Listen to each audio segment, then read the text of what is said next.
পরের দিন ভোরে স্কুলে চলে যায় রাত্রি। সাগর এসেছে জেনে সকালে ও প্রাইভেট পড়াবে সিদ্ধান্ত নিয়েছে। তাছাড়া ও কি করে না করে সেটাতে তো আর কারো সমস্যা হয় না। মাঝে মাঝে তার মনে হয় সে যে বাড়িতে থাকে তাও বোধহয় কারো চোখে পড়ে না। স্কুলে এসেই সে সরাসরি ক্লাসরুমে চলে গেল। মিনিট দুয়েক লেট হয়ে গিয়েছে তার। ক্লাসে ঢুকতেই দেখতে পেল কালকের ছেলেটা বসে আছে, সাথে তার বাচ্চা একটা ছেলে। ফকফকে সাদা চামড়া ছেলেটার। রাত্রির চোখে ভালোভাবে বাচ্চাটা পড়ল। সে মিষ্টি হেসে তার চুলগুলো হালকা নাড়া দিয়ে বলে, কেমন আছো বাবু? ছেলেটা গম্ভীর মুখ করে রাত্রের হাত সরিয়ে দিল। রাত্রি অবাক হয়ে তাকালো, হালকা হেসে বলে, ওরে বাবা, চুলের ফ্যাশন নষ্ট করে দিচ্ছি ম্যাম, তাই না? আচ্ছা, আর করব না। ছেলেটা কোনো কথা বলল না। চোখ মুখে চরম বিরক্তি ফুটিয়ে দুই কাঁধে ব্যাগ ঝুলিয়ে অন্যদিকে মুখ করে দাঁড়িয়ে রইল। রাত্রি কিছুটা বিব্রত বোধ করলো। সে এবার আরেকটু নরম সুরে বলে, তোমার নাম কি? ছেলেটা ব্যাগের চেন খুলে একটা খাতা বের করে 2 পেজ উল্টে রাত্রির সামনে ধরল। রাত্রি ব্রুজোড়া কুচকে খাতাটা নিল। গোটা গোটা অক্ষরে ছেলেটার পুরো বায়োডাটা লেখা সেখানে। রাত্রি অবাক হয়ে সব দেখল। পরক্ষণে ভাবল, ছেলেটা হয়তো কথা বলতে পারে না। তার মনটাই খারাপ হয়ে গেল। এত সুন্দর বাচ্চা অথচ কথা বলতে পারে না। রাত্রির মায়া হলো তার প্রতি।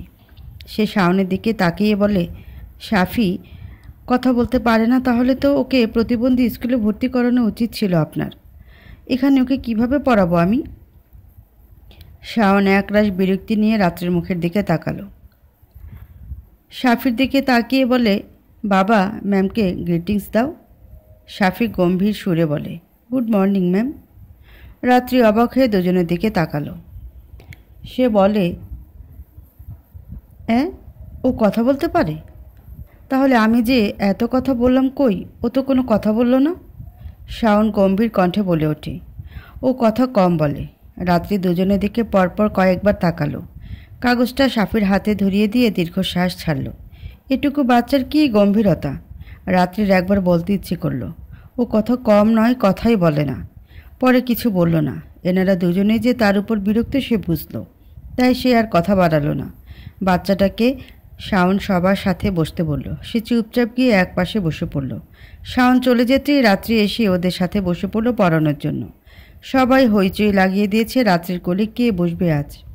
রাত্রি আওয়াজ করে বলে, সবাই চুপ করো। বাচ্চাগুলো সবাই শান্ত হয়ে গেল। সাফি বিরক্তিকর মুখ করে ওদের দিকে তাকালো। সবাই চেঁচামেচি করছে কেন? রাত্রি সবার দিকে তাকিয়ে মিষ্টি করে বলে, আজ আমাদের সাথে আরেকজন নতুন অতিথি এসেছে। আজ থেকে সাফিও আমাদের বন্ধু। সবাই মাথা নাড়ালো। সে দম নিয়ে আবারও বলে, আজ যেহেতু ও নতুন এসেছে, তাহলে ওকেই কোলে বসাই। ও তোমাদের ছোট নতুন বন্ধু, তাই না? রাত্রি সবাইকে সুন্দর করে বোঝাতে তারা রাজি হয়ে গেল। সে সাফির দিকে তাকিয়ে তাকে ডাকলো। সাফি উঠে আসতেই সে তাকে তার কোলে বসালো। সাফি চুপ করে বসে রইল। রাত্রি হেসে ওর গালে কিসি দিল। সাফি সাথে সাথে হাতের উল্টো পিঠ দিয়ে মুছে ফেলল। কপাল দুটো কুঁচকে বিরক্তিকর মুখে রাত্রির দিকে তাকালো। রাত্রি ওর দিকে তাকিয়ে একটু মিষ্টি করে হাসল। এতে তার মুখের এক্সপ্রেশনের কোনো পরিবর্তন হলো না। সে একইভাবে তাকিয়ে রইল। রাত্রি কাচুমাচু মুখ করে বলে, আচ্ছা, আর দেব না। ছেলেটা আগের মতো মুখ করে নিচের দিকে তাকালো। রাত্রি ফুস করে নিঃশ্বাস ছাড়ল। বিড়বিড় করে বলে, বাপরে বাপ, এমনভাবে তাকাচ্ছিল যেন খেয়ে ফেলবে। ওদের ক্লাস শেষ হতেই রাত্রি বেরিয়ে পড়ল অফিসের দিকে। ওর পেছন পেছন সাফিও বের হলো। রাত্রি অফিসে ঢুকবে এমন সময় দেখলো বাচ্চা ছেলেটা তার পেছনে। সে বলে, ক্লাসে গিয়ে বসো বাবু। এখন অন্য স্যার যাবে তো? সাফি কোনো জবাব না দিয়ে দাঁড়িয়ে রইল। রাত্রি আরও কয়েকবার বলে উপায়ন্তর না পেয়ে ওকে সহ অফিসে ঢুকলো। সে প্রিন্সিপালকে বলতে নিচ্ছিল, স্যার, এ বাচ্চাটা। পুরো কথাটা শেষ হওয়ার আগেই স্যার বলে ওঠে, আরে সাফি, আসো আসো, এদিকে আসো। সাফি রাত্রির হাত ছেড়ে দিয়ে ওনার কাছে চলে গেল। রাত্রি বলে, স্যার, ওকে চেনেন আপনি? প্রিন্সিপাল বলে, হ্যাঁ, ও হলো পরিদর্শকের নাতি। কাল যে ছেলেটা এসেছিল মিস্টার শাওন, উনি হলেন পরিদর্শকের ছেলে। তিনি কাল অসুস্থতার জন্য আসতে পারেনি, তাই ছেলেকে পাঠিয়েছিল। এসব কথা তিনি আমাকে ফোন দিয়ে জানিয়েছিলেন রাতে। রাত্রি অবাক হয়ে ওনার দিকে তাকালো। কি বলে? স্যার আবারও বলে, ইউনো, আমাদের স্কুলকে ওনারা বেস্ট বলে জানিয়েছে, বিশেষত শিশু ক্লাসের জন্য। উনি সব ভালো করে দেখে রিপোর্ট করেছিলেন। আমিও তোমার কথা বলেছি। এরপর উনি বলেন তোমাকে পার্মানেন্ট করার ব্যবস্থা করে দেবেন ওনারা। রাত্রি শুনে কিছুটা খুশি হলো। এরপর বলে, তাহলে স্যার বাচ্চাটাকে কেন ভর্তি করিয়েছে? আসলে ও কারোর সাথে কথা বলে না, মিশে না। ওকে স্বাভাবিক করার জন্যই এখানে ভর্তি করিয়েছে। ওর বাবা কাল দেখেছিল সব বাচ্চা নাকি খুব হাসি খুশিভাবে কথা বলছিল। রাত্রি কৌতূহল নিয়ে বলে, কিন্তু ও কেন এমন? না মানে এমন গম্ভীর গম্ভীর থাকে কেন? প্রিন্সিপাল উদাস মুখ করে সাফির দিকে তাকিয়ে বলেন, ওর মা নেই, জন্মের সময় মারা গিয়েছে। এরপর বাবা আর বিয়ে করেনি, একা একাই বড় হয়েছে, তাই ও এমন। ওর মেন্টাল কন্ডিশন ভালো না, স্বাভাবিক বাচ্চাদের মতো নর্মাল বিহেভ করে না ও। সবসময় নিজের মতো থাকে, একা একা খেলে, একা একা থাকে। রাত্রির বুকটা ধক করে উঠল।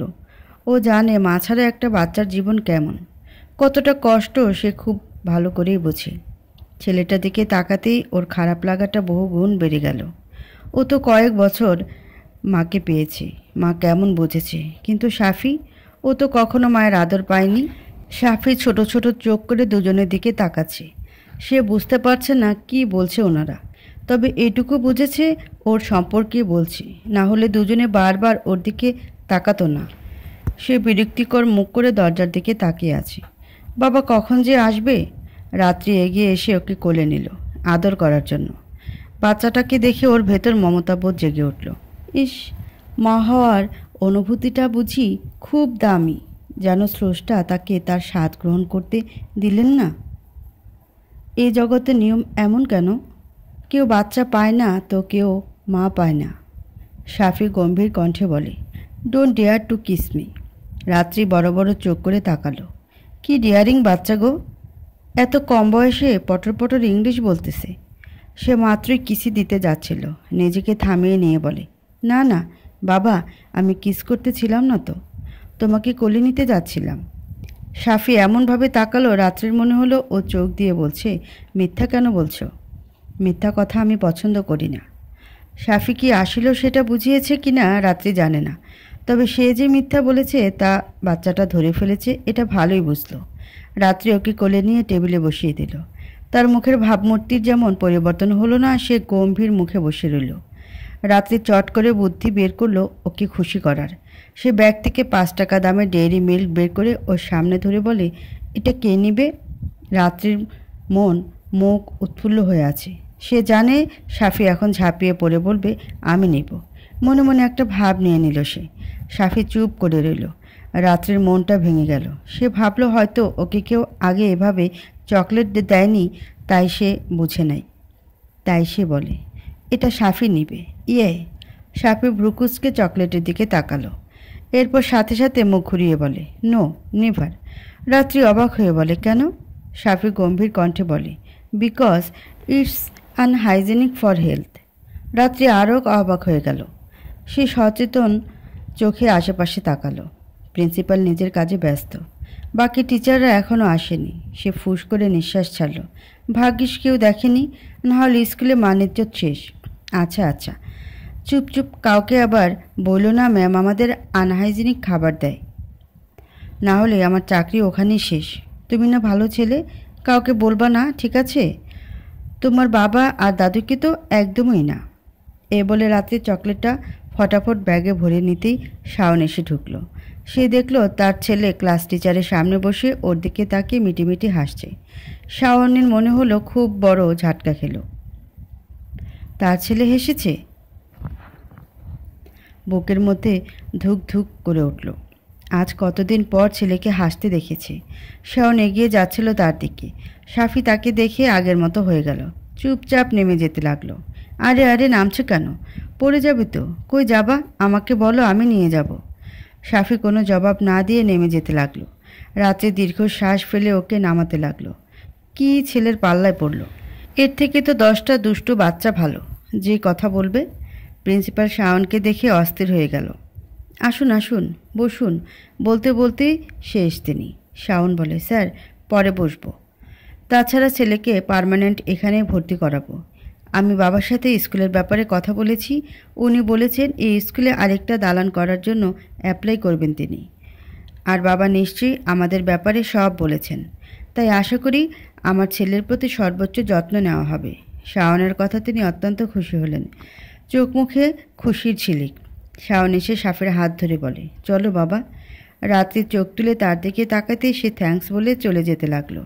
রাত্রি ভ্রুকুচকে তাকালো তাদের দিকে। থ্যাঙ্কস কেন বলল?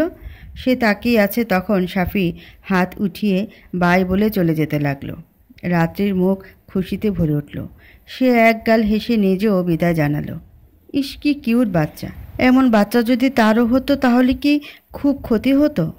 মুখে বিষণ্ণতার ছায়া নেমে আসতে সে আবারও প্লাস্টিকের হাসি ঝুলিয়ে নিল মুখে। প্রিন্সিপাল অতিরিক্ত খুশি হয়ে বলে, তুমি এই স্কুলের লক্ষ্মী, তুমি ভাগ্যের প্রদীপ। দেখো, স্কুলে আসতেই কত কি হতে লাগলো। তুমি যার ভাগ্যে যাবে সে খুব ভাগ্যবান হবে। রাত্রি চমকে ওনার দিকে তাকালো। এদিকে অতিরিক্ত খুশির ঠেলায় কী বলে ফেলেছেন প্রিন্সিপাল বুঝে উঠতে পারেননি। তিনি কথা বলতে বলতে বেরিয়ে গিয়েছেন। রাত্রি তার যাওয়ার পানে এক দৃষ্টিতে তাকিয়ে রইল। অনুভব করলো ওনার কথাগুলো তার কলিজায় লাগছে, হৃদয়ে রক্তক্ষরণ হচ্ছে। মানুষের বেখেয়ালি কথাগুলো অন্যকে সত্যিই মরণ যন্ত্রণা দিতে পারে। সারাদিন ক্লাস করে অনেক দেরিতে বাড়ি ফিরে রাত্রি। খুব ক্লান্ত সে। এত খাটুনি তার শরীর মানছে না। এবার স্কুলে প্রথম বেতন পেলে সে মাসে যাতায়াতের জন্য আলাদা কিছু টাকা রেখে দিবে, যাতে সে সেগুলো দিয়ে যাওয়া আসা করতে পারে। এত দূর হেঁটে যাওয়া আসা করতে করতে তার হাত পা ব্যথা হয়ে যায়। রুমে এসেই ফ্রেশ হয়ে শুয়ে পড়ল। ঘুমে চোখ দুটো ভার হয়ে আসছে। নিস্তব্ধ রজনী, চারপাশ অন্ধকারে ঢাকা। পাশের বাগান থেকে ঝিঝি পোকাদের ডাক ভেসে আসছে। আশেপাশের পরিবেশটা কেমন ভুতুড়ে হয়ে আছে। ঘরের প্রত্যেকটা মানুষ নিজ নিজ কামরায় রয়েছে। কোথাও কোনো কোলাহল নেই। সিগারেট হাতে নিয়ে রাত্রি রুমে দুবার টোকা মারল সাগর, কিন্তু ভেতর থেকে কোনো রেসপন্স আসছে না। সাগর আরও একবার টোকা মেরে রাত্রিকে ডাকলো, কিন্তু ভেতর থেকে সে কোনো জবাব দিল না। শাহানুর নিজের রুমে যেতে নিচ্ছিলেন, তখন দেখলেন সাগর রাত্রির রুমের সামনে। তিনি হনহন করে সাগরের সামনে গিয়ে বলে, তোমাকে কি বলেছিলাম আমি? বলেছি না ওর থেকে দূরে থাকতে? সাগর ওনার কথার পাত্তা দিল না। সে আরও জোরে জোরে ধাক্কাতে লাগলো। মেজাজ বাজেভাবে বিগড়ে গেল তার। শাহানুর আবার কথা বলতে নিচ্ছিল। সে কঠোর কণ্ঠে বলে, মা, এখান থেকে চলে যাও, না হলে আইসার আমি খুব খারাপ কিছু করে ফেলবো। শাহিনুর আবারও ফোঁসফোঁস করে সাগর বলে কিছু বলতে নিচ্ছিলেন, তখন সাগর পাশের টেবিলে রাখা ফুলদানিটা হাতে নিয়ে ঠাস করে ফ্লোরে ছুঁড়ে মারল আর চেঁচিয়ে বলে ওঠে, মা, আমি তোমাকে যেতে বলেছি না? শাহিনুর বুঝলো ছেলে তার খুব রেগে গিয়েছে, তাও রাত্রির উপর হয়তো। সাগর সহজে রাগে না, কিন্তু রাগলে সে কার সাথে কিসের সম্পর্ক সব ভুলে যায়। কিন্তু কেন রেগে আছে? রাত্রি আবার কি করেছে? শাহিনুর বেগম আদেশে সুরে বলে, সাগর, তুমি আমাকে কথা দিই। পুরো কথা শেষ হওয়ার আগেই সাগর দরজায় খুব জোরে লাথি মারল। মূলত রাগটা দরজার উপর তুলল সে জোরে চিৎকার দিয়ে বলতে লাগলো, হ্যাঁ জানি, আমি আপনাকে কথা দিয়েছি মিসেস শাহিনুর বেগম যে আপনি রাত্রিকে মেনে নিলে আপনার সব কথা মেনে চলব। কিন্তু যার জন্য কথা দিয়েছি সে যদি না থাকে, তাহলে আমি আপনার কথা কেন রাখবো মিসেস শাহিনুর বেগম? সাগর, তুমি আমাকে নাম ধরে ডাকছো কেন? আমি তোমার মা। সাগর মা বলে হা হা করে হেসে উঠল। গলা উঁচু করে বলে, মা নয়, সৎ মা, স্টেপ মাদার। সাগরের কথায় শাহিনুরের দুনিয়া থমকে গেল। চোখ দুটো জলে ভরে উঠল। স্বামী মারা যাওয়ার পর ছেলে সন্তান নিয়ে সংসার করেছে একা একা। এত বছরে সে কম করা কথা শোনেনি। কারো অতিমাত্রার করা কথাও তার চোখে জল আনতে পারেনি আজ অবধি। আর আজ ছেলের মুখের এমন কথা শুনে তার চোখে জল চলে এসেছে। সাগর যদি আরও একবার এ কথা বলে, তাহলে হয়তো সে জল গাল বেয়ে গলা পর্যন্ত নামবে। তিনি অত্যন্ত শান্ত গলায় বলে, সাগর, পরে ক্ষমা চাইতে এসো না যেন। এসবের জন্য আমি কিন্তু কোনোদিন ক্ষমা করব না। সাগর তাচ্ছিল্য ভরা কণ্ঠে বলে, উদ্ধার করলেন আমায়। শাহিনুর চোখ বন্ধ করে ফেললেন। কলিজাটা জ্বলছে। কেউ হয়তো কলিজাটা ছুরি দিয়ে টুকরো টুকরো করছে। শাহিনুর বেগম বুকে হাত দিলেন। বড় বড় দু চারটা নিঃশ্বাস ছেড়ে চোখ মেলে তাকালেন। সাগর শাহিনুরের দিকে তাকিয়ে বলে, সবাই বলতো সৎমা কোনোদিন আপন হতে পারে না। আমি বুক ফুলিয়ে বলতাম, কে বলে পারে না? আমার মাকে দেখো। তারা জবাব দিত, উনি তোর চোখে পট্টি পরিয়ে রেখেছে। কোনো একদিন তুই সেটা বুঝবি। আমি রেগে ওদের সাথে সেখানে বন্ধুত্ব শেষ করে দিই, কারণ ওরা আমার ফুলের মতো মায়ের নামে বাজে কথা বলতো আমাকে। অনেক বছরের বন্ধুত্ব ছিল। সবাই সেদিন বলেছে একদিন তুই পস্তাবি। আমি আরও রেগে যাই। এরপর আর কোনোদিন ওদের সাথে মিশিনি। আজ এত বছর পর সবাই আমাকে আঙ্গুল দিয়ে দেখিয়ে বলছে, কী রে বলছিলাম না পস্তাবি? দেখ কি হাল তোর। পুরো এলাকা হৈ হৈ করছে তোর ব্যাপারে। এক ফোঁটাও তো শান্তি পাচ্ছিস না। আমি শুধু শূন্য দৃষ্টিতে ওদের দিকে তাকিয়েছিলাম। এটুকু বলে সাগর চুপ করে গেল। গলার স্বরটা কেমন কাঁপছে। কান্না এসে যেতে পারে যে কোনো সময়। সে টলছে। শাহিনুর অবাক চোখে ছেলের দিকে তাকিয়ে আছে। ছেলেকে প্রশ্ন করেছিল সে কেন আর তার বন্ধুদের সাথে মিশে না। জবাবে সে বলেছিল ওরা বাজে ছেলে মা। তিনি আর সেদিন কোনো প্রশ্ন করেনি। সত্যি ভেবে নিয়েছিলেন তার কথা। আজ জানতে পারল তার জন্য সাগর নিজের বন্ধুত্ব শেষ করে দিয়েছে। রাত দিন যে কাঁদত সেটা তার জন্য ছিল। সাগর হঠাৎ হেসে উঠল। হেসে হেসেই বলে, অবাক করার বিষয় কী ছিল জানো? আমি যখন চুপচাপ চলে আসছিলাম তখন ওরা আমাকে ধরে ফেলে। সবাই মিলে আমাকে হালকাভাবে মেরে বুকে জড়িয়ে নিল। সবাই মিলে বলতে লাগলো, আমরা জানতাম এমন একদিন তোর জীবনে আসবেই। তুই তো বন্ধুত্ব শেষ করেছিলি, আমরা করিনি। আজ তোর এই নিঃসঙ্গ সময়ে আমাদের সঙ্গ প্রয়োজন, তাই সবাই চলে আসলাম। আমি এবার আরও অসহায়ের মতো হয়ে গেলাম। জানো কী পরিমাণ কষ্ট হচ্ছিল? এই পৃথিবীতে সবচেয়ে বেশি কষ্টকর দুটো জিনিস। এক, কারো সাথে ভুলের পর অনুতপ্তের মুহূর্ত। দুই, খারাপ সময়ে তাদের সহানুভূতি। এই দুটো জিনিস একসাথে হলে খুব পোড়ায়। আমার সাথে তখন দুটোই হয়েছিল। সেই জন্য কষ্টের পাহাড়টা আকাশচুম্বী ছিল। ওরা যদি মাফ না করে আমাকে আরও কথা শোনাতো তাহলে বাঁচা যেত। কিন্তু নিজের কাছেই ছোট হয়ে গিয়েছিলাম তখন। নজরে মিলাতে পারছিলাম না, চোরের মতো থাকতে হচ্ছিল। পুরানো ফ্রেন্ডশিপ ফিরে পেয়েছি, তবে এখানে আর আমার কোনো দাম নেই, আর না কোনো মূল্য। সব সময় ঝুঁকে চলতে হবে সেখানে। কথা বলতে বলতে সাগর নিচে বসে পড়ল। শাহিনুর বেগম তার দিকে তাকিয়ে আছে। ওনার চোখ বেয়ে টপ টপ করে জল পড়ছে। ছেলের মুখ বরাবর বসে পড়লেন তিনি। নাকে তার অদ্ভুত বাজে গন্ধ ভেসে আসছে। দুবার শুকতেই তিনি বুঝলেন তার ছেলের মুখ থেকে আসছে। বুঝতে বাকি রইল না কিসের গন্ধ। সাগরের মুখোমুখি হয়ে প্রশ্ন করলেন, সাগর, তুমি মদ খেয়েছ? জবাবে সাগর হেসে হেসে বলে, না তো, আমি বিয়ার খেয়েছি। জানো, ওরা কেউ আমাকে দিতে চাইছিল না, আমি জোর করে নিয়ে খেয়েছিলাম। শাহিনুর আবারও চোখ বন্ধ করে ফেললেন। ছি, শেষ পর্যন্ত তার ছেলের এত অধপতন হয়েছে তার জন্য? বুকটা বারবার এমন কেঁপে উঠছে কেন? নিজেকে জঘন্যতম মা মনে হচ্ছে তার। কষ্টে ভেতরটা খা খা করছে। এর জন্যই তো সে বলে। ছেলে কিভাবে তাকে এত কথা বলতে পারে? তিনি জানেন সাগর স্বাভাবিকভাবে থাকলে জীবনও এসব কিছুই বলতো না। মাকে খুব শ্রদ্ধা করে সে। শাহিনুর এতক্ষণে নিঃশব্দে কাঁদলেও এবার শব্দ করে কেঁদে দিল। আওয়াজটা যেন অন্য কারো কানে না যায়, তাই সে মুখে শাড়ির আঁচলটা গুজে ধরলেন। রাত্রি রুমের দরজাটা খুলে বের হয়ে দেখল তার স্বামী নিচে বসে আছে আর শাশুড়ি কাঁদছেন। চারপাশের অবস্থা খুব বাজে। এমন দৃশ্য দেখতে তার মাথাটা হালকা নাড়া দিয়ে উঠল। সে দৌড়ে এসে শাশুড়ির সামনে বসে বলে, কি হয়েছে মা? রাত্রির কণ্ঠ ঘুম জড়ানো। মাত্রই তার ঘুম ভেঙেছে। সাগর রাত্রিকে দেখে উৎফুল্ল হয়ে গেল। সে রাত্রির মুখে ভাউতে হাতিয়ে বলে, তুমি ঠিক আছো? বারবার কেন নিজেকে মেরে ফেলতে চাও? আরেকবার এমন কিছু করতে চাইলে আমি নিজে তোমায় মেরে তারপর নিজেও মরে যাব। রাতে বিব্রত বোধ করে উঠল। সাগর কি বলছে এসব? আর এমন দুর্গন্ধ কেন আসছে? সে প্রশ্নবিদ্ধ চোখে শাশুড়ির দিকে তাকালো। শাহিনুর কোনো কথা না বলে দ্রুত উঠে নিজের রুমের দিকে চলে যেতে লাগলো। রাত্রি হতবাক হয়ে দুদিকে তাকাতে লাগলো। সাগর টলমল করে উঠে রাত্রিকে জড়িয়ে ধরল। রাত্রি চমকে নিজের দিকে ফিরে তাকাতেই দেখল সাগর তাকে জড়িয়ে ধরে আছে। সে তাকে ধাক্কা দিয়ে সরিয়ে দিতে চাইলে সাগর বলে ওঠে, আমাকে ছেড়ে যেও না, না হলে মরে যাব। আমার আত্মার মৃত্যু আরও আগে হয়ে গেছে। তুমি যদি ছেড়ে দাও তাহলে দেহের মৃত্যুও হয়ে যাবে। রাত্রি দ্বিগুণ চমকে গেল। সাগরের কথা শুনতে স্পষ্ট না হলেও তার বুঝতে কষ্ট হয়নি। সে চুপ করে রইল। সাগর উল্টাপাল্টা বকবক করছে। রাত্রি হতভম্ব হয়ে গেল। সে বুঝতে পারছে না ঘুম থেকে উঠে কি তার মাথা শূন্য হয়ে গিয়েছে নাকি? কী সব উল্টাপাল্টা বলছেন আপনি? সাগর মুখ খুলতে রাত্রে নাকে গন্ধটা এসে ধাক্কা লাগলো।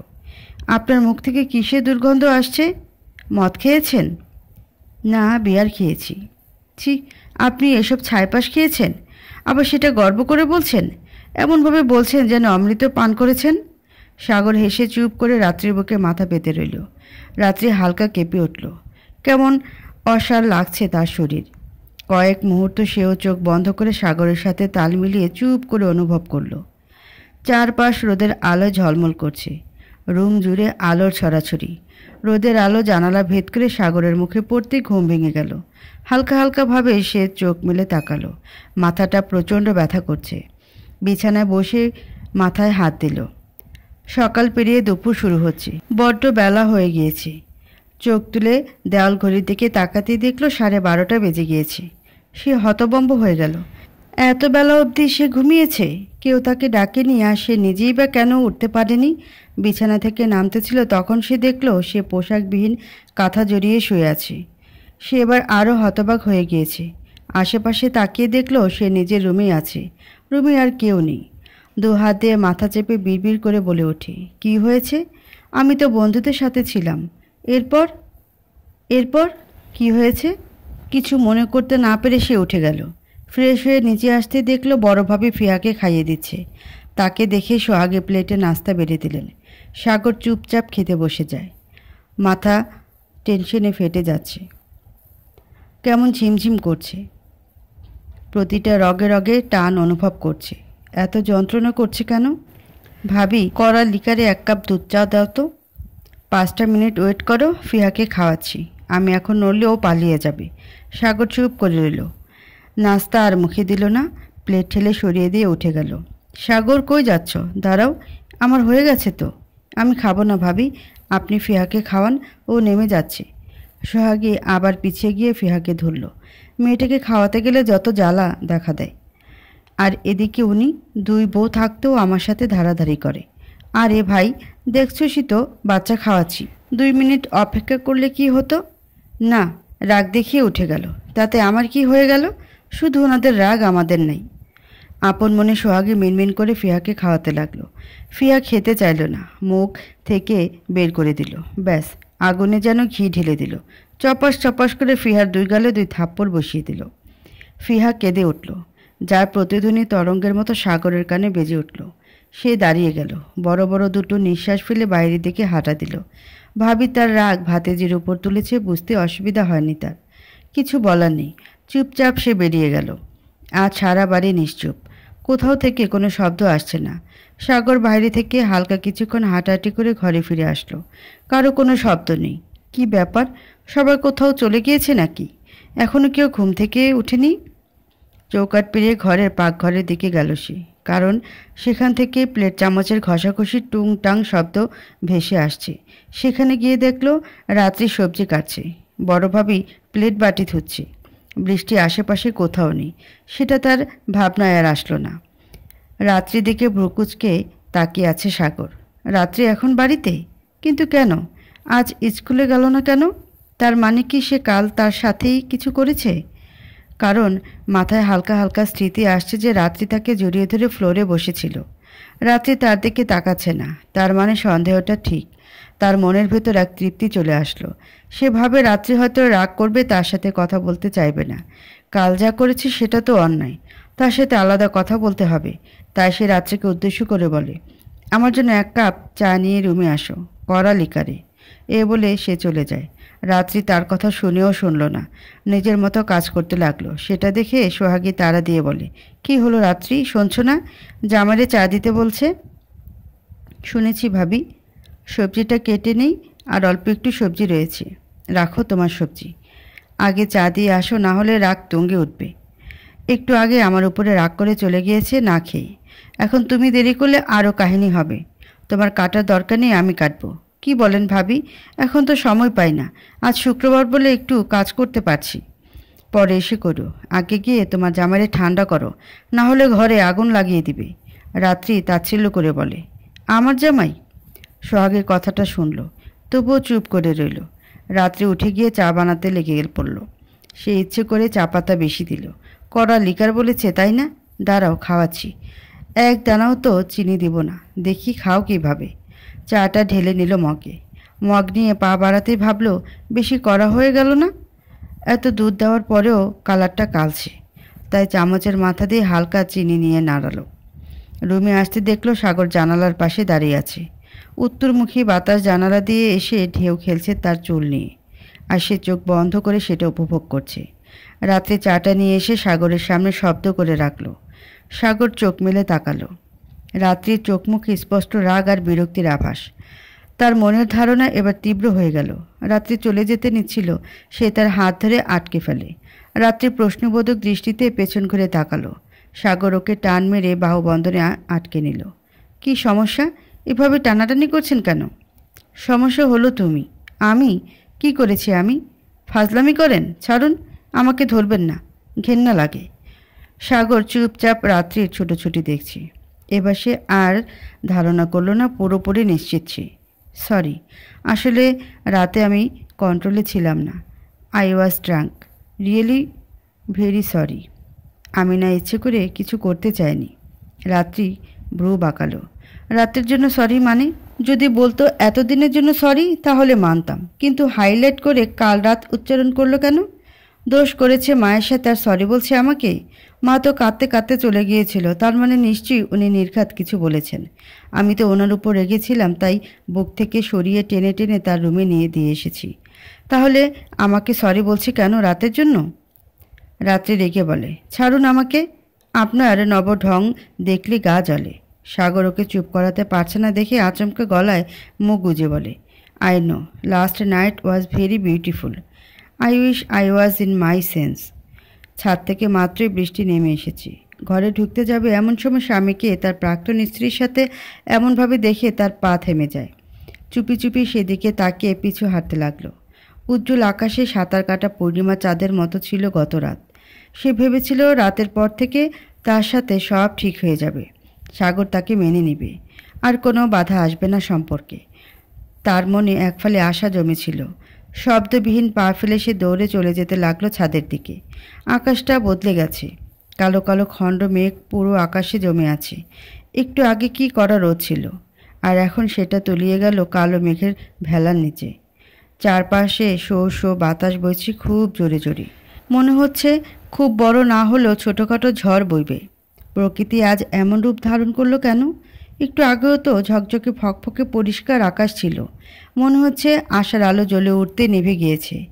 মাঝে মাঝে মনে হয় প্রকৃতির সাথে মানুষের মনের টান রয়েছে। বৃষ্টি হাঁটু গেড়ে বসে আছে। দৃষ্টি তার কালো আকাশের দিকে। চোখ দিয়ে দুফোঁটা অস্ত্র গড়িয়ে পড়ল। গাল বেয়ে হাতের উপর পড়তেই তার সম্মতি ফিরে আসলো। অশ্রুফোঁটা ছুঁয়ে বলে, আমার কান্না আসছে কেন? কার জন্য কাঁদছি? নিয়তির উপর নাকি নিজের অসহায়ত্বের উপর? কাঁদবো না আমি, একদম কাঁদবো না।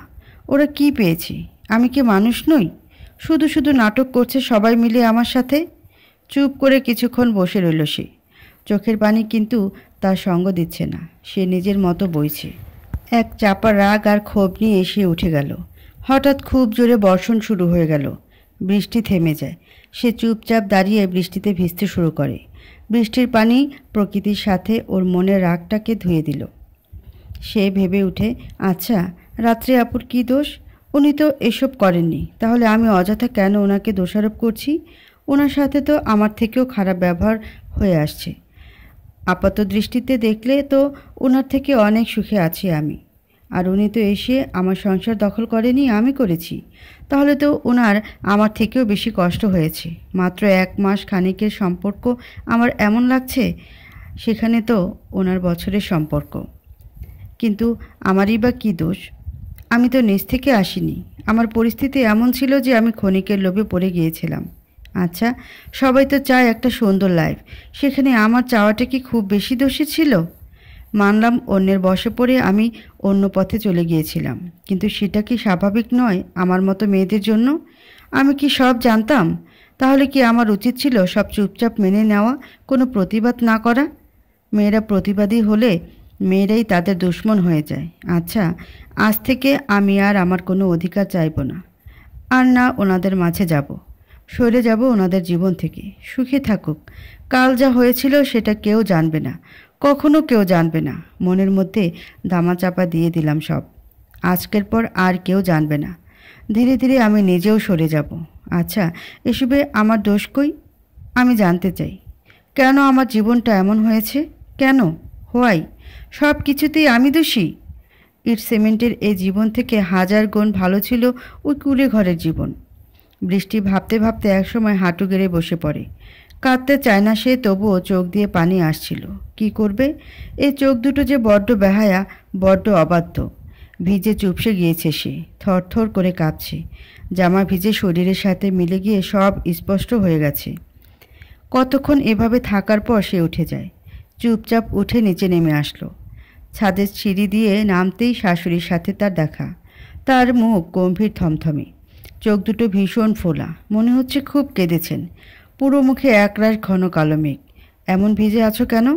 এই অসময়ে ছাদে গিয়েছিলে কেন? বৃষ্টি মিনমিন করে কাঁপতে কাঁপতে বলে, ছাদে কোনো কাপড় আছে কি না দেখতে। শাহিনুর অতি গম্ভীর গলায় বলেন, তাড়াতাড়ি গিয়ে বদলে ফেলো এসব, ঠান্ডা লেগে যাবে।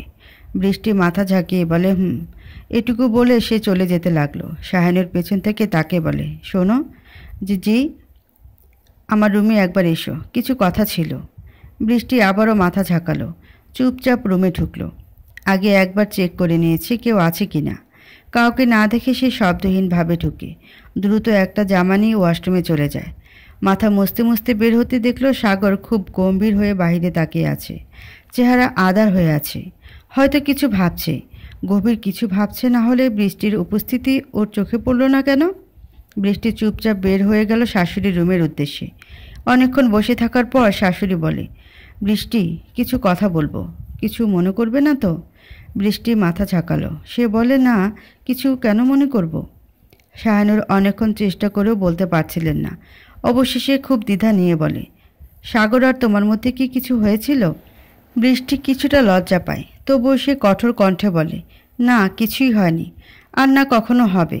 শাহিনুর খুব জোরে নিঃশ্বাস ছাড়লেন। তার তপ্ত শ্বাস বৃষ্টির মুখে এসে লাগলো। বুক থেকে খুব বড় একটা পাথর নেমে গেল। অনেকটা শান্তি লাগছে তার। বৃষ্টিকে আর কিছু বলেননি তিনি। তাকে সম্মতি দিয়ে দিলেন চলে যাওয়ার জন্য। তিনি অত্যন্ত আনন্দিত হয়ে বলে, সন্ধ্যায় সবাই বসার রুমে যেন বসে, আমি খুব জরুরি কিছু কথা বলবো। বৃষ্টি হয়তো আন্দাজ করতে পেরেছে কিছুটা। সে চুপচাপ বের হয়ে গেল। রাতে সাগর আসার পর সেই সব দেখেছে আর শুনেছেও। মাকে কত কি বলেছে সে সব আড়াল থেকে দেখেছে।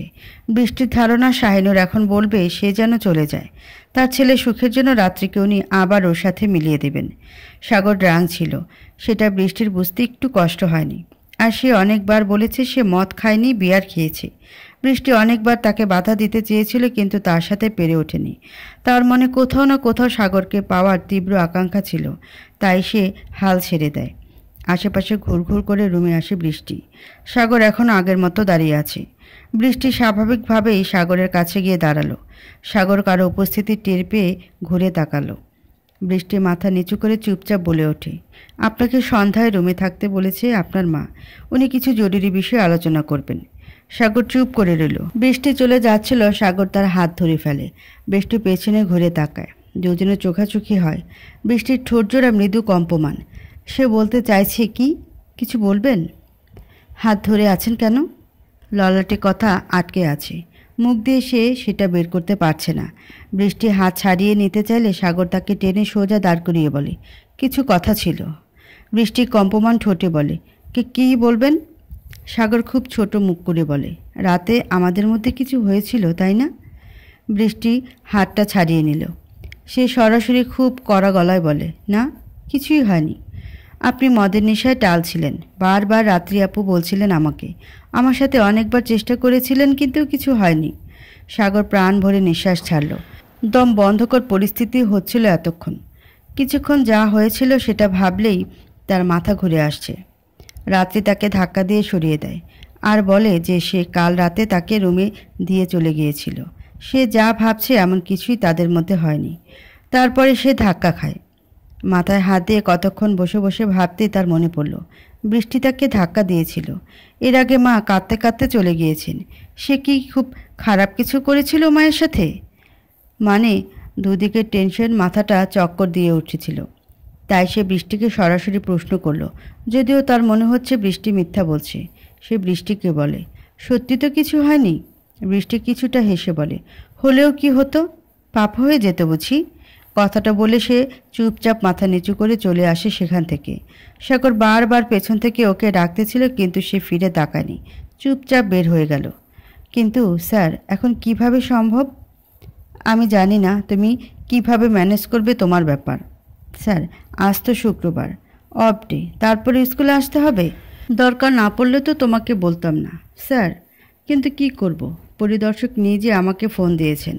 উনি নাকি কিছুক্ষণের মধ্যে স্কুলে আসবেন, বিশেষ করে তোমার সাথে দেখা করতে। আমার সাথে? কিন্তু কেন? আর ওনার একটা নাতি আছে না, সাফি, ও নাকি তোমাকে দেখতে চায়। বাবাকে প্রচণ্ড ভয় পায়, তাই সে তোমার সাথে দেখা করার জন্য দাদুকে বলেছে। কিন্তু স্যার, রাত্রি প্লিজ, কোনো কথা শুনতে চাই না। তুমি কিছুক্ষণের মধ্যেই স্কুলে হাজির হও। রাত্রি ঠিক আছে স্যার বলে ফোন কেটে দেয়। সে ভীষণ উদ্বিগ্ন আর চিন্তিত। এ বাচ্চা তো কারোর সাথে কথা বলে না, সারাক্ষণ বাঘের মতো থাকে। তাহলে আবার আমার সাথে কেন দেখা করতে চায়? কাহিনী কি? সে বিড়বিড় করে কথা বলতে বলতে বের হচ্ছিল। এমন সময় তার মুখোমুখি হয়ে দাঁড়ায় বৃষ্টি। দুজনের একসাথে চোখাচোখি হয়ে যায়। খুব গভীর চাহনি দুজনের, একে অপরের দিকে নিষ্পলক দৃষ্টিতে চেয়ে আছে। দুজনে গভীর দৃষ্টিতে তাকিয়ে আছে, নিষ্পাপ সেই চাহনি। মুখ দেখে বোঝা যাচ্ছে মনে অনেক কথা জমা হয়ে আছে দুজনের জন্য। চুপচাপ তাকিয়ে আছে দুজন। কয়েক মুহূর্ত নীরবতা বিরাজ করে রইল। এ যেন চোখ দিয়ে কথা চলছে। রাত্রির ফোনটা বেজে উঠতে দুজনের সম্বিত ফিরে আসলো। সে ফোনটা ধরতে যাবে, তার আগে কাটা যায়। পরক্ষণে টেক্সট আসে, আপনার সাথে কিছু জরুরি কথা ছিল। আপনি কি এখন স্কুলে আসতে পারবেন? রাত্রি অবাক হয়ে মেসেজটা দুবার রিপিট করলো। আননোন নাম্বার, কার হতে পারে? বৃষ্টি কিছুটা অস্বস্তি নিয়ে বলে, কি হয়েছে? কিছু সমস্যা আপু? রাত্রি ফোনের স্ক্রিন থেকে মুখ তুলে তার দিকে তাকালো। বৃষ্টি যে ঘাবড়ে গেছে তা সে বুঝল। সে মৃদু হেসে বলে, না তেমন কিছু না, আসলে অপরিচিত নাম্বার থেকে টেক্সট এসেছে এখন স্কুলে যাওয়ার জন্য। আমার ধারণা হয়তো স্কুলের কোনো টিচার, না হলে কোনো বাচ্চার বাবা মা প্রাইভেটের জন্য কিছু বলবেন। জবাবে বৃষ্টি কিছুটা খুশি হলো, কারণ সে ভেবেছে হয়তো তাকে বকাঝকা করবে বা অন্য কিছু। সম্মতি জানিয়ে সে বলে, ও আচ্ছা আপু। রাত্রিও মাথা নাড়ালো। এরপর সে ফোনটা হাত থেকে সরিয়ে বলে, তুমি কি কিছু বলবা? বৃষ্টি মনে পড়া ভঙ্গিতে বলে, ও হ্যাঁ, মা বলেছেন সন্ধ্যায় সবাই একসাথে বসতে, উনি কিছু কথা বলবেন। রাত্রি ভুকুচকে তাকালো তার দিকে। মাথায় ঘুরপাক খেয়ে চলছে, কি বলবে সে? মুখে প্রশ্ন করবে কি করবে না ভাবছে। বৃষ্টির দিকে তীক্ষ্ণ দৃষ্টিতে তাকিয়ে বলে, তোমাকে কি কিছু বলেছে? কি বলবে? বৃষ্টি মাথা নাড়িয়ে বলে, না আপু, কিছু বলেনি, তবে হ্যাঁ আমাকে এ কথা বলার আগে কিছু জিজ্ঞেস করেছিলেন। রাত্রি কপাল কুঁচকে বলে, কি বলেছে? আমার ব্যাপারে কিছু? বৃষ্টি মুখে তাচ্ছিল্যের হাসি ফুটিয়ে বলে, না আপনার ব্যাপারে কিছু না, আমাকে শুধু প্রশ্ন করেছেন যে আমরা ইন্টিমেট হয়েছি কি না। রাত্রি হঠাৎ অপ্রস্তুত হয়ে পড়ে তার কথায়। চোখ মুখে অস্বস্তি ফুটে উঠল। সে হালকা হেসে বলে, আচ্ছা আমি যাব, এখন স্কুলে যেতে হবে। মাকে একটু বলে দিও আমার টাইম নেই, স্যার যেতে বলেছেন, একটা বাচ্চার ব্যাপারে কিছু কথা বলবেন। বৃষ্টি হালকা হাসলো, হাসি মুখে বলে, আচ্ছা আপু, আমি বলে দিব। রাত্রি বৃষ্টিকে পাশ কাটিয়ে চলে গেল। বৃষ্টি আনমনে তার দিকে তাকিয়ে রইল।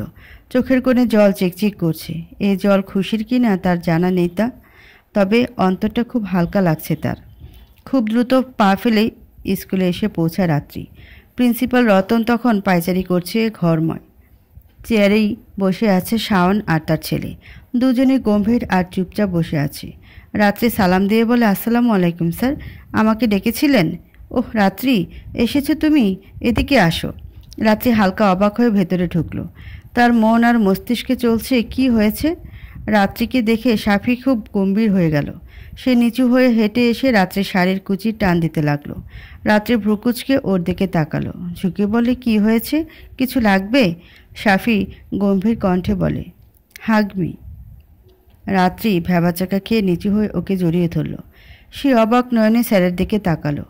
রতন চোখ দিয়ে ইশারায় তাকে শান্ত হতে বলে। রাত্রি তাকে উঠিয়ে কোলে নিতে সে চুপচাপ তার ঘাড়ে মাথা রাখল। রাত্রি বিস্ময়ে এদিক ওদিক তাকাচ্ছে। শাওন চুপচাপ তার দিকে তাকিয়ে রইল। রাত্রি কিছুটা ইতস্তত গলায় বলে, কি হয়েছে, ও এমন করছে কেন? শাওন তাকে চেয়ারটা ঠেলে দিল বসার জন্য। রাত্রি তাকে সহ বসে পড়ল। সাফির ব্যাগ থেকে একটা চিত্র বের করে তার সামনে ধরল শাওন। রাত্রি চোখ বড় করে ভালো করে চিত্রটা দেখতে লাগলো। ছবিটা তার নিজের। আচ্ছা, সে ভুল দেখছে না তো? কোথাও কি কোনো ভুল হচ্ছে? বিস্ময়ে মুখের হাঁটাইয়া বড় হয়ে গেল। ছবিটায় দেখা যাচ্ছে রাত্রি অসহায় মুখ করে তার দিকে তাকিয়ে আছে, আর সাফি দাঁত বের করে হালকা হেসে ওর দিকে তাকিয়ে আছে। ওদের থেকে হালকা দূরে পুরুষ অবয়ব দাঁড়িয়ে আছে। রাত্রি ধরে নিল ও শাওন। সে বলে, চমৎকার, এটা কে এঁকেছে? শাওন হালকা সুরে বলে, সাফি এঁকেছে। রাত্রি অবিশ্বাসের সুরে বলে, আনবিলিভেবল, কিভাবে সম্ভব? শাওন আরও অনেকগুলো ছবি বের করে দেখালো তাকে। প্রত্যেকটা ছবি দেখতে জীবন্ত। রাত্রি সবগুলো ছবি ছুঁয়ে ছুঁয়ে দেখছে। শাওন গম্ভীর কণ্ঠে বলে, ও আমেরিকার আর্ট স্কুলে পড়েছে। ওখানে দুবার চিত্রাঙ্কন প্রতিযোগিতায় প্রথম ও তৃতীয় হয়েছে। ও মন থেকে একবার যা চায় তা আঁকতে পারে, না হলে অন্য সময় কিছুই পারে না। তাই এটা স্বাভাবিক। রাত্রি অবাক হয়ে শুনছে সব। এটুকু বাচ্চার কত গুণ! রাত্রিকে নানান জিনিস দেখালো সে। দেখানোর ফাঁকে রাত্রি প্রশ্ন করল, আচ্ছা, ও কথা বলে না কেন? না মানে, ও খুব কম কথা বলে। শাওন উঠে দাঁড়ালো। 2 কদম হেঁটে গম্ভীর কণ্ঠে বলে, ও অ্যাবনর্মাল বাচ্চা। ওর অনেক কিছু স্বাভাবিক, আবার অনেক কিছু খুব অস্বাভাবিক। রাত্রি অবাক হয়ে ওর দিকে তাকালো। সাফি তখনও ওর কাঁধে মাথা রেখে শুয়ে আছে। সে হাত উঠিয়ে ওর মাথায় হাত বুলিয়ে দিল। আপনি হয়তো ভাবছেন, আপনাকে কেন রেখেছি আমি? রাত্রি কিঞ্চিত চমকে তাকালো। আসলে সে এটা এতক্ষণ ভাবছিল, কিন্তু এখন সেটা ওর মাথা থেকে চলে গিয়েছিল। সে ঘাড় হেলিয়ে সম্মতি দিয়ে বলে, জি, দয়া করে বললে উপকৃত হতাম। আসলে আমাকে একটু দ্রুত বাড়িতে যেতে হবে। শাওন চুপ করে রইল। এরপর মোবাইলটা নিয়ে একটা ভিডিও প্লে করে ওর সামনে রাখলো। রাত্রি হরিণের মতো চোখ করে ভিডিওর দিকে তাকালো। ভিডিওতে স্পষ্ট দেখা যাচ্ছে সাফি পুরো রুম তছনছ করছে, সব ভেঙে গুলিয়ে ফেলছে। ফুলদানি, খেলনা গাড়ি, খেলনা পিস্তল, আরও নানান জিনিস। রাত্রি চমকে উঠল। সে উৎসুক দৃষ্টিতে তাকিয়ে আছে। হঠাৎ সাফির আঙ্গুলে ছোট কাচের টুকরো আটকে যায়। সে দাঁড়িয়ে দাঁড়িয়ে কাতরাচ্ছে। দরজার ওপাশ থেকে দরজা খোলার জন্য মানুষ চেঁচামেচি করছে। একটু পর দেখা গেল 50 এক লোক জানালা দিয়ে ইশারায় কিছু বলতে সে চুপচাপ গিয়ে দরজা খুলে দিল। এটুকুই ছিল ভিডিওতে। টান টান উত্তেজনা নিয়ে এতক্ষণ রাতে ভিডিওটা দেখছিল। দম বন্ধকর অবস্থা ছিল। ভিডিও শেষ হওয়ার সাথে সাথে শাওন বলে, আমি জানি আপনি কি প্রশ্ন করবেন। আপনাকে বলতে হবে না, আমিই বলছি। আপনি হয়তো ভাবছেন যে সাফি এমন করছে কেন? রাত্রি মাথা নাড়ালো। শাওন মুখটা ছোট করে বলে, ওর এমন অ্যাবনর্মাল আচরণ করার কারণ হলো ও আপনার কাছে আসতে চাইছিল, আপনার সাথে দেখা করতে চাইছিল। ওর দাদু এবং আমি বুঝিয়েছি যে আজ শুক্রবার, আজ আসা যাবে না, কিন্তু ও মানতে নারাজ। এর পরিবর্তে কি করলো সেটা তো দেখলে নেই। বাবা রাজি হওয়ার পর ও থেমেছে, তাই আপনাকে এই সময় এখানে এনেছি। রাত্রি কথা শোনার ফাঁকে ফাঁকে সাফির হাত তুলে দেখল। আঙ্গুলটা ব্যান্ডেজ করা। ইস, কতখানি ব্যথা পেয়েছে। রাত্রি মুখটা ছোট করে দেখল। এরপর কাটা জায়গায় চুমু দিয়ে দিল। শাওন চুপ করে বসে রইল। রতন স্যারও চুপচাপ সব শুনতে ও দেখতে লাগলেন। রাত্রি কিছু বলার আগে তিনি উৎসুক হয়ে বলে, কিন্তু ওর সাথে দেখা করতে কেন চাইছিল আপনার ছেলে? একদিনে এতটা মায়াতর সৃষ্টি হওয়ার কথা নয়। হঠাৎ রাত্রির সাথে দেখা করার জন্য গম্ভীর শান্তশিষ্ট বাচ্চাটা এতটা ভায়োলেট কেন হলো? শাওন চোখ বন্ধ করে দীর্ঘশ্বাস ছাড়ল। তার মাথায় কি চলছে কে জানে। রাত্রি নিজেও উৎসুক হয়ে তাকিয়ে আছে উত্তরের আশায়। শাওন নিরলসভাবে বলে, কারণ ও মনে করে মিস রাত্রি ওর মা। শাওনের সহজ সরল জবাব শুনে দুজনেই চমকে তাকালো। কি? কিন্তু কেন? দুজনেই একসাথে চেঁচিয়ে বলে ওঠে। একসাথে বলে ওঠে আর শাওন থতমত খেয়ে যায়। কিন্তু ওনাদের কোনো পরিবর্তন দেখা গেল না। ওনারা দুজন একসাথে উৎসুক দৃষ্টিতে তার দিকে তাকিয়ে আছে। শাওন ফোনের স্ক্রিন কিছুক্ষণ স্ক্রল করে একটা ফটো বের করে ওদের সামনে রাখলো। দুজনে ছবিটির দিকে কিছুক্ষণ হতভম্ব দৃষ্টিতে তাকিয়ে রইল। ছবিটা শাওন আর একটা মেয়ে দাঁড়িয়ে আছে। মেয়েটির কোলে সাফি। তিনজনই হাস্যোজ্জ্বল মুখ নিয়ে দাঁড়িয়ে আছে। সাফিকে দেখে মনে হচ্ছে ও খিলখিল করে হাসছে। ছবিটার মেয়েটার সাথে রাত্রির চেহারা প্রায় হুবহু মিল। হালকা কিছু জিনিসের বৈসাদৃশ্য থাকলেও অনেকটাই মিল। এ যেমন রাত্রির প্রশস্ত ললাট, মেয়েটার হুবহু তেমন। রাত্রির চোখ দুটো গাঢ় বাদামি, মেয়েটারও তেমন। শুধু রাত্রির গায়ের রং হালকা চাপা, কিন্তু ওই মেয়েটা একদম ধবধবে সাদা। রাত্রির চুল লম্বা ঘন কালো, আর মেয়েটার চুল কাঁধ অবধি। চুলের রংটা বার্গেন্ডি। কেউ যদি ভালো করে খেয়াল না করে তাহলে হয়তো বলবে দুজনেই এক। রাত্রি চোখ মুখে হাজারো প্রশ্ন আর কৌতূহল নিয়ে শাওনের দিকে তাকিয়ে আছে। শাওনের চেহারায় কোনো চমক নেই, যেন সে জানতো ওরা এমনই রিয়েক্ট করবে। রাত্রি অস্থির হয়ে বলে, ওকে আমার মতো দেখতে? আমি তো শাওন গম্ভীর কণ্ঠে বলে, রিল্যাক্স, এই নেন পানি খান। শাওন পানির গ্লাসটা ওকে এগিয়ে দিল। রাত্রি এক হাত দিয়ে ঢকঢক করে খেয়ে নিল। পানিটুকু খেয়েই সাফিকে শক্ত করে জড়িয়ে ধরে বসে রইল। অন্য হাত দিয়ে ওর পিঠে হাত বোলাতে লাগলো। শাওন রাত্রির দিকে এক পলক তাকালো। পরক্ষণে সে দৃষ্টি সরিয়ে নিচের দিকে তাকালো। এরপর সে বলে, রুহি আমার স্ত্রী। ওর সাথে আমেরিকায় আমার দেখা হয়, সেখানেই প্রেম, আর সেই প্রেম থেকেই বিয়ে। ওর বাবা ছিল বাংলাদেশি আর ওর মা ছিল সেখানকার বাসিন্দা। রুহির বাবা ওখানে সেটেল হওয়ার জন্যই তার মাকে বিয়ে করেছিলেন। রুহি বাবার মতো দেখতে হলেও স্বভাবটা পুরো মায়ের মতো ছিল। ও খুব মিশুক আর ভীষণ হেল্পফুল ছিল। আমাকে ট্রেনিংয়ের সময় অনেক হেল্প করতো সে। ওখানেই আমরা একে অপরের উপর দুর্বল হয়ে পড়ি। তো আমি আমার বাবাকে ওর কথা বললাম। বাবা তখন পারমিশন দিলেন ওকে বিয়ে করে নিয়ে আসার জন্য। খুব ধুমধাম করে বিয়ে হয়ে যায় আমাদের। বিয়ের 1 বছর না হতেই সাফি হয়ে যায়, কারণ এর আগেই আমরা ফিজিক্যাল রিলেশনে জড়িয়েছিলাম, আর এই কারণে দ্রুত বিয়ে করতে হয় আমাদের। ভালোই চলছিল আমাদের জীবন, কিন্তু হঠাৎ এক ঝড় এসে এলোমেলো করে দেয় আমাদের জীবন। সুখে শান্তিতে থাকা ছোট্ট নীড় ধ্বংস হয়ে যায় এক ঝলকেই। 8 অক্টোবর গ্যাস লিক করে বড় ব্লাস্ট হয়ে মারা যায় রুহি, সাথে ওর বাবা মাও। এটুকু বলতেই শাওনের কথার সুর আটকে যায়। ওর নিঃশ্বাস খুব অস্বাভাবিক হতে লাগলো। চোখ দুটো চিকচিক করছে। চোখের সামনে সেদিনে সে ভয়ানক দৃশ্য ভেসে উঠল। সে কোনো রকম নিজেকে সামলালো। খানিকটা দম নিয়ে বড় বড় কয়েকটা শ্বাস ফেলে সে আবারও বলে, আমি তখন অফিসে ছিলাম। সাফি ছিল আর্ট টিচারের বাড়ি, যার ফলে আমরা দুজন শরীরে বেঁচে যাই, কিন্তু মনে নয়। সেদিন হারিয়ে গিয়েছিল আমাদের জীবনের সবচেয়ে বড় সুখ। বদলে গিয়েছিল নানান জিনিস। সাফি হয়ে গিয়েছিল একগুঁয়ে, না কারোর সাথে কথা বলে আর না কারোর সাথে মিশে। আমার কথা বাদই দিলাম। কথাগুলো বলার পর পরিবেশ বেশ খানিকক্ষণ নিস্তব্ধ রইল। কেউ কিছু বলছে না। শাওন গম্ভীর হয়ে বসে রইল। রাত্রির চোখের কোণ দিয়ে দুফোঁটা অশ্রু গড়িয়ে পড়ল। রতন স্যারও বেশ ইমোশনাল হয়ে গিয়েছেন। অনেকক্ষণ পর শাওন আবারও বলে, বাবার কারণে দেশে ফিরে আসলাম আমি। বাবা অনেক দুর্বল হয়ে গিয়েছেন। মা মারা যাওয়ার পর থেকেই তো বাবা একা। তিনি সাফিকে দেখার জন্য ব্যাকুল হয়ে পড়েছিলেন, তাই এক প্রকার বাধ্য হয়ে দেশে ফিরে আসি। সেদিন স্কুলে আসার পর যখন প্রথম আপনাকে দেখেছিলাম, কয়েক মুহূর্তের জন্য আমি বাকরুদ্ধ হয়ে পড়েছিলাম। আপনি তখন নিজের কাজে ব্যস্ত। নিষ্পলক দৃষ্টিতে তাকিয়েছিলাম আপনার মুখপানে। আমি কয়েক মিনিট নিজের সাথে হিসি মিলিয়ে ব্যর্থ হয়ে পড়লাম। এরপর সেদিনই আমি আপনার সম্পর্কে সম্পূর্ণ খোঁজ নিই।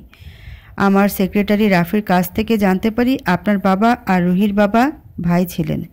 আপনি আর রুহি কাজিন, যার ফলে আপনাদের দুজনের চেহারায় অনেক মিল।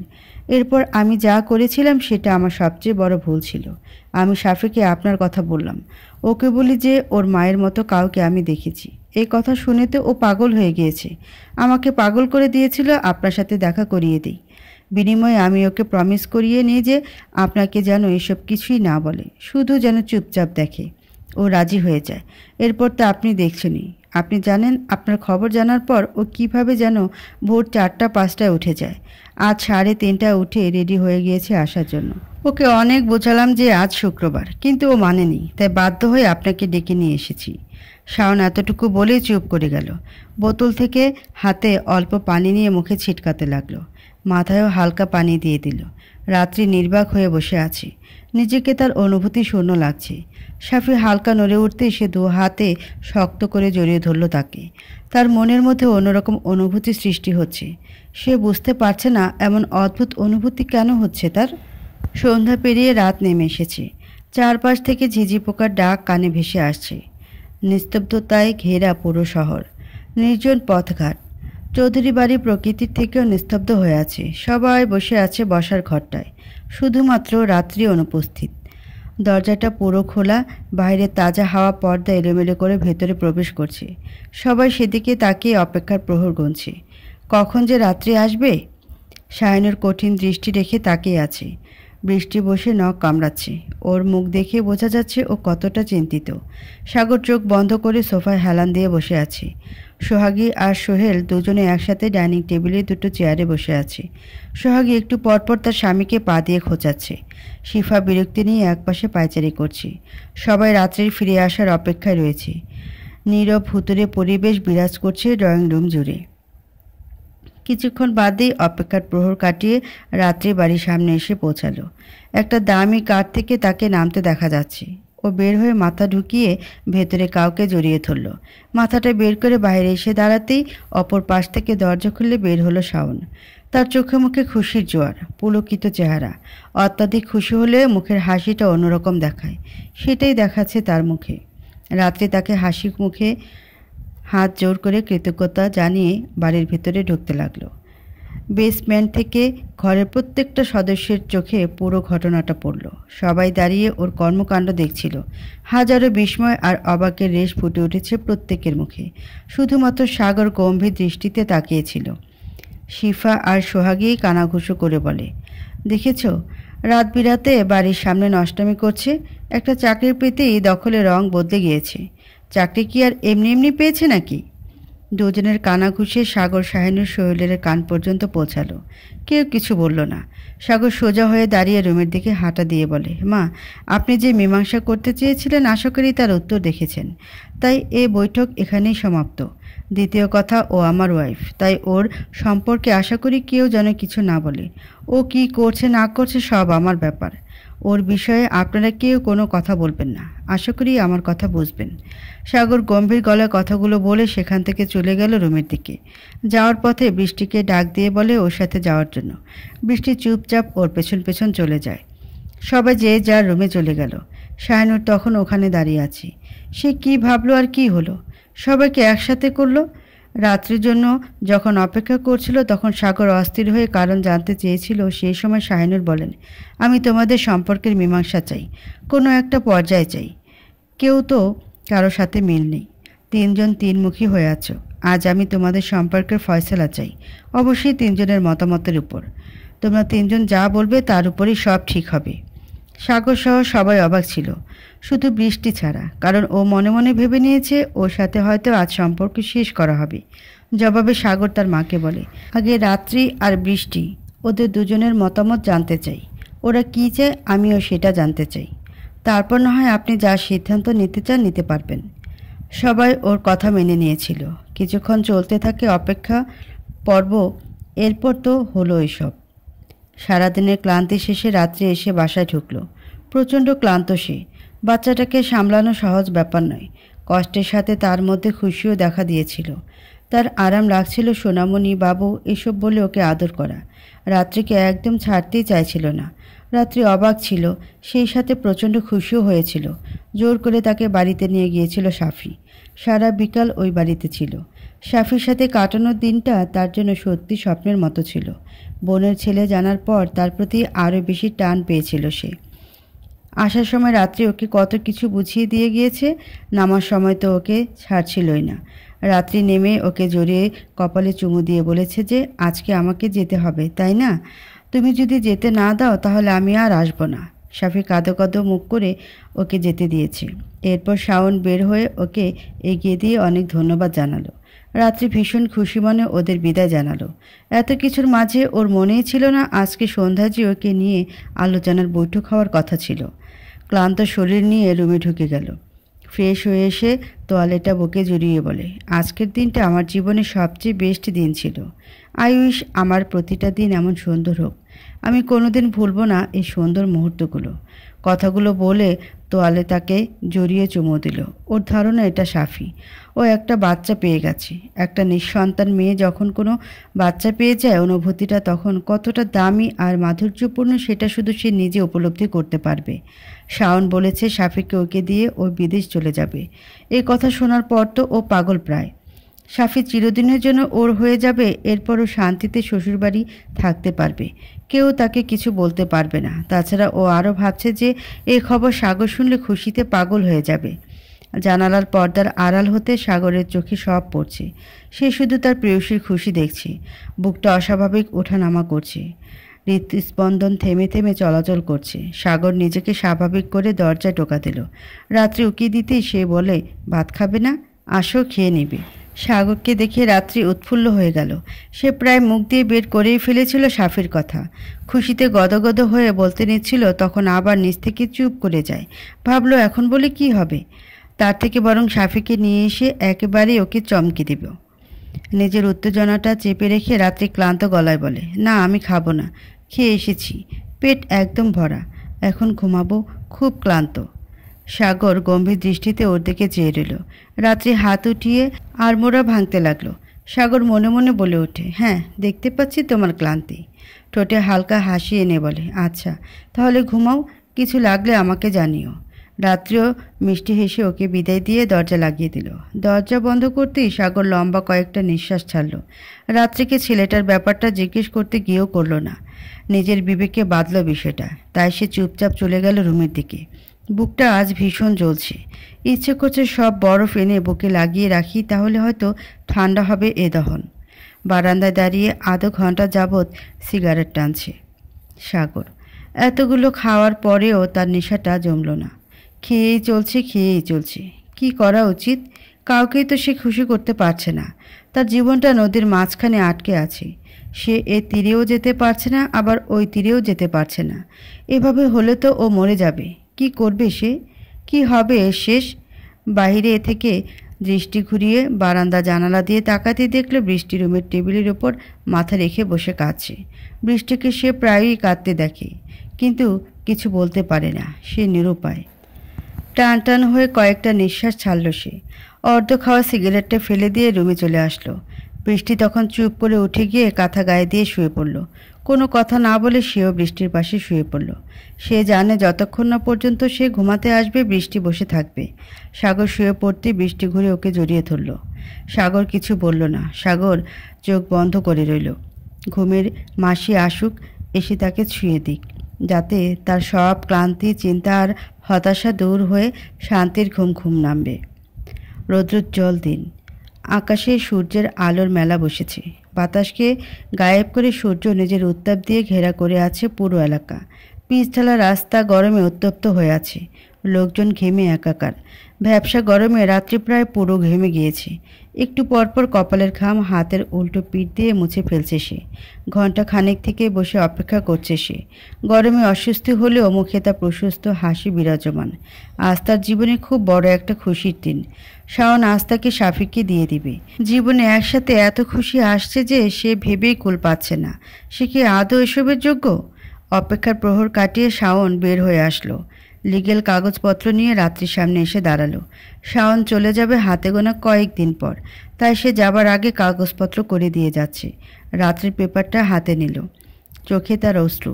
এ যে খুশির জল। শাওন বুঝতে পারছে তার ছেলে সুখে থাকবে, খুব সুখে থাকবে, তার অন্তর বলছে। ছেলের জীবনের জন্য এমন কঠিন এক সিদ্ধান্ত নিয়েছে সে। ছেলে একটা ভালো জীবন পাক, সেজন্য রাত্রির কাছে তাকে দিয়ে দেওয়ার কঠিন চিন্তা করেছে সে। বিদেশে রাত বিরাতে মদ খেয়ে টাল হয়ে পড়ে থাকে। মাঝে মাঝে কাজের চাপে কয়েকদিন বাড়ি ফিরে আসতে পারে না। তার জীবনের সুতোটা ছিঁড়ে গেছে, তাই সে এমন বেপরোয়া। নিজের জীবনের যেখানে ঠিক নেই সেখানে সে এটুকু একটা বাচ্চা নিয়ে কিভাবে এত দূরদেশে একা থাকবে? তার অনুপস্থিতিতে ছেলেটার সাথে তো খুব খারাপ কিছুও হয়ে যেতে পারে। তাছাড়া কয়েকদিন আগে তার টাইফয়েড সেরেছে। ছেলেটা এমনিতেই খুব রোগা পাতলা, তাই সে ছেলের সুস্থ স্বাভাবিক জীবনের জন্য রাত্রিকেই তার বেস্ট অপশন মনে হয়েছে। আর যেহেতু সাফি তাকেই মা বলে জানে, তাই বিশেষ অসুবিধে হওয়ার কথা নয়। রাত্রি পেপারটা হাতে নিয়ে শাওনের সামনে এনে বলে, ও সত্যি আজ থেকে আমার ছেলে? তিন সত্যি। আপনি কথা দিয়েছেন ওকে কখনো আমার থেকে কেড়ে নেবেন না, তাই না? এখনো বিশ্বাস হচ্ছে না? আপনার বাবা যদি কখনো ওকে জোর করে নিয়ে যেতে চান? শাওন ছোট্ট করে নিঃশ্বাস ছাড়ল। এ নিয়ে সে হাজার বারের মতো রাত্রিকে বুঝিয়েছে যে সে বা তার বাবা কখনোই তার থেকে সাফিকে কেড়ে নেবে না। শুধু ওনারা মাঝে মাঝে খোঁজ নেবেন। সাফির দাদু মাঝে মাঝে দু একবার দেখাও করবেন। ওনারা সবাই মিলে অনেক আলোচনার পর এই সিদ্ধান্তে এসেছেন। এত বুঝিয়ে বলার পরেও রাত্রি মানছে না। সে শুধু বলে, আমি জানি বড় হয়ে গেলে আপনারা ওকে আমার থেকে কেড়ে নিয়ে যাবেন। এত বোঝানোর পরেও রাত্রি স্বস্তির নিঃশ্বাস নিতে পারছে না। শাওন শান্ত গলায় বলে, 2 মাসের বেশি চলছে সাফির আর আমার সাথে আপনার দেখা হওয়ার। এতদিনেও কি আপনার বিশ্বাস হচ্ছে না যে সত্যিই দিব কি না? বিশ্বাস তো হচ্ছে, কিন্তু আমার মন মানছে না। কেউ কেন তার ছেলেকে অন্য কাউকে এত সহজে দিয়ে দিবে শুধুমাত্র ভালো থাকার জন্য? সেটা কি আদৌ বিশ্বাসের মতো কথা? দেখেন আপু, সবাই যে এক হবে এমন তো নয়। আমার আর আপনার স্বামীর মধ্যে দেখুন কত তফাৎ। আমার স্ত্রী পৃথিবীতে না থাকা সত্ত্বেও আমি দ্বিতীয়বার বিয়ে করছি না, আর আপনার স্বামী আপনি থাকা সত্ত্বেও দ্বিতীয় বিয়ে করে ফেলেছেন। দুঃখিত, আপনার স্বামীর কথা বলেছি, না হলে আপনি বুঝতেন না। এটার সাথে ওটার মিল কীভাবে হলো?